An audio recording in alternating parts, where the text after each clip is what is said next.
Hello. Honestly, I feel like it's quite a challenge to summarize everything that I've learned in this course in less than 10 minutes. I feel like I have taken away so much from this course, and each chapter of the textbook, there were so many things that I learned.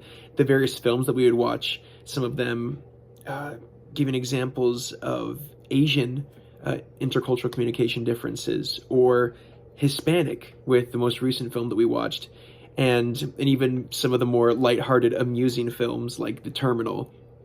All of them help me have these various takeaways as far as intercultural communication is concerned. And I previously thought that maybe I knew a little bit more about intercultural communication because I was married to a girl from Japan, because I'd lived in another country. But honestly, this class flipped that on its head, and I've been able to learn so much.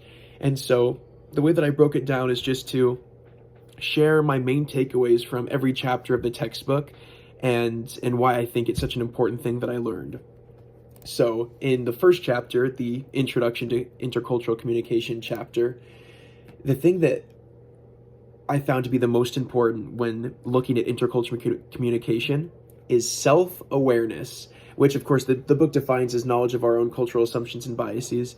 But I think that oftentimes when we're looking at communicating with someone from another culture, we think of all the differences that they have. Oh, this is something different that they do. Oh, they probably aren't going to respond well if I try this. And we'll even research things about that culture ourselves and think, oh, I've read a few papers on how this culture has various traditions and cultural norms that are different from my own culture. And we might feel that we're prepared. We might feel that they're different from us. However, when we're self-aware, we realize that if we're going to another country, we're the odd one out. We're the fish out of water there.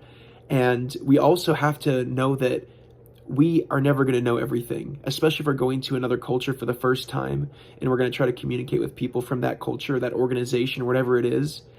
We are not going to know every single cultural norm, every single bit of that culture's communication preferences. We're just not. And if we're self-aware enough to realize that, we're going to be so much better off. We'll be able to ask questions for help.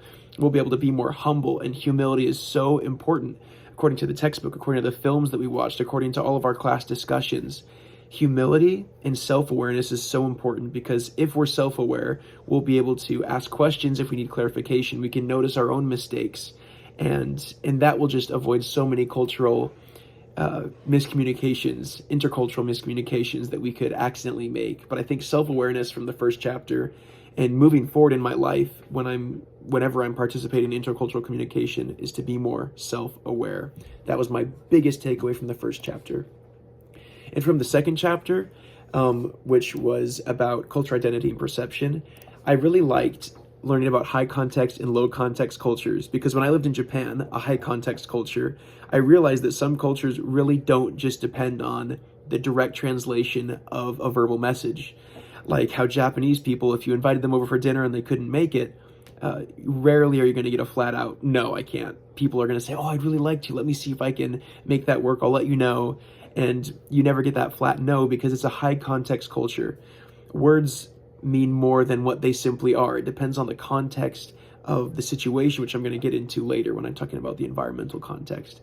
But just seeing the difference between America being a low context culture where we say things and we mean them quite literally, as opposed to how it is in other high context cultures. And I thought that was so interesting, and something to definitely look out for if I'm going to another country on travel, seeing if they're a high context culture or not, because that'll make translations a lot easier, and it'll make it much more simple for me to use something like Google Translate if they're a low context culture, as opposed to a high context culture where you have to really know the ins and outs and how a message can be perceived depending on the way you say it. So that was my biggest takeaway in chapter 2.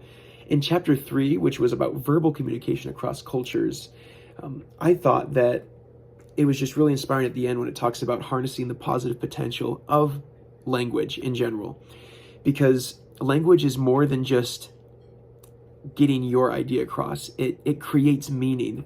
And my wife and I, we speak a lot of Japanese in the home, but still in my head, if I'm ever thinking of something, most words And most things that I'll think about, I'm always thinking in English, and that's the idea that I have in my head. When I say I love you in Japanese, which is aishiteru, of course, I know it means I love you, but I feel like I mean it more when I say it in English. And I want to get to the point where I can harness that positive potential of language so that I'm not just saying words to convey simple meanings, but using language to convey more emotion and to emote more when using another language. And that's a personal goal of mine. And I know that probably didn't stick out to most people because it's really just a footnote in that chapter. But I really was inspired by that, and it really motivated me to improve my own skills with not just saying words in another language, but truly communicating and creating meaning with those words, meaningful meaning. And I know that is a funny sentence, but that's really how I felt about that and what I took away from that whole chapter. And in chapter 4, nonverbal communication and body language, I loved learning about all the different types of body language and the ways we communicate. I didn't realize, for example, olfactics, like using a sense of smell as communication. I guess it always makes sense. We put on perfume or cologne or deodorant when we want to, present a cleaner, more hygienic image of ourselves. But I never realized that that was communicating a sense of care.